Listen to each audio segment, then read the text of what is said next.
你好接受㗎啦。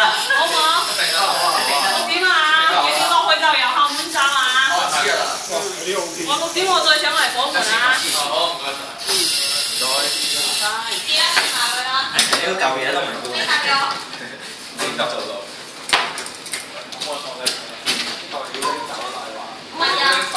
你發覺係越做越急嘅喎，真係越做越急，越做越難玩。反正琴日咧，你有冇發覺咧？呢幾日個午餐食開始偏大。係。因為急。我呢個冇咁講，我真係冇喺度可以去到。但係而家唔夠時間最多。Kilo 你有冇發覺啲誤差率咧開始？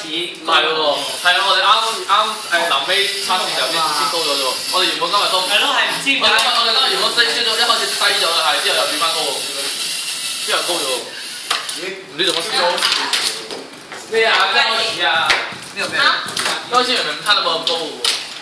而家高到突然間變得。你做完到我哋啦。喂，你啲零件俾埋我得唔得啊？啊咩零件啊？即係呢個同嗰個，我哋嗰啲零件俾埋我得唔得？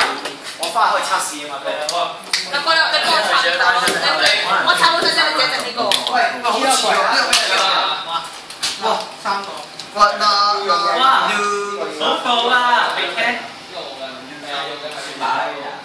啊！咩嚟㗎？啊，諗住咧，而家如果點啊？知咩事㗎？點得㗎？你咁唔知啊，呢個火星文嚟㗎。火星文嚟㗎，唔知點解。繼續啦，唔好理啊！哇！你成功救佢翻嚟。哇！一模一樣㗎。我哋知呢個啦，有啲人啦。哇！佢寫呢個啊，好灰喎，我記呢個。好煩嘅。哇！好灰喎呢個。笑咩嚟嘅？This is OP 喎。誒，而家呢個已經唔見啦。一叻入去咩？開翻開喎。果然係日文專家翻譯。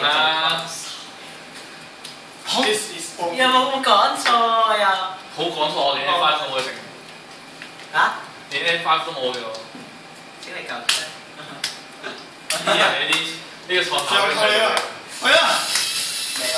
我連10音都唔識啊！我係 N5 㗎。我已經知道。